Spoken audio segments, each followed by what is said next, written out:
the big piece of news out of the weekend for me was Paul Felder retiring.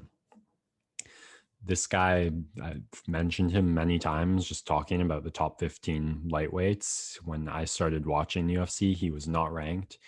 He had to win fight after fight, all like these grueling matches. The first fight I ever saw him in actually was his TKO win over the current lightweight champion, Charles Oliveira. He had some crazy performances after that. Mike Perry and James Vick, both fights, he got injured. He broke his hand early against Perry, broke his arm maybe, and still made it a really close fight. Got a punctured lung against Vick and came out and still won that fight. Put a 15 next to his name.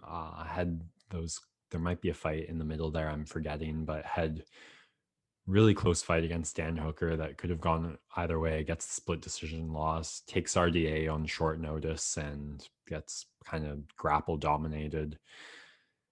No real path to title success. He's 36, 37, and he admitted he's been turning down fights.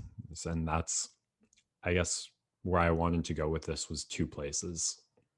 First, it's just an embodiment of what I've been talking about with the lightweight division, where it's so competitive. A guy like Paul Felder spent his whole career just trying to get in the top 15, just trying to get that like crack, that like ranking in a higher tier, like sitting on that silver platter. That, of course, when he finally gets there, it's so like the risk is so high that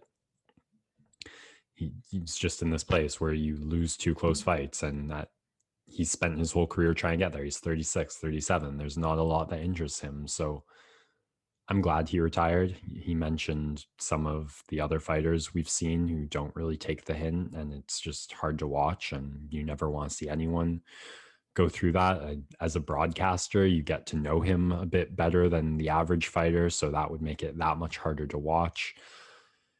It's part of a new trend, seemingly, in fighters retiring while they're more on top, not like having to leave after a scary knockout loss, which is great.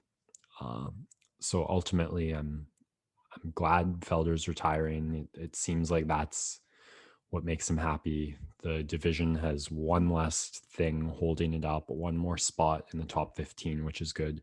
I'm not sure if it's already gone to Makachev or Sukarian, or that's coming later. One of them at least is ranked for sure, I know now. And yeah, I hope at some point down the line, Paul Felder's career, bracketing aside all the awesomeness, of course, because the man just doesn't have boring fights, and that is what he should be remembered for as a fighter. But for something the UFC could do better, he is the perfect example of why these stale rankings, where the ranking system right now just sucks. And yeah, so congrats to Paul Felder on a hell of a career. And I will continue to enjoy his work in the broadcast booth and whatever comes next from him.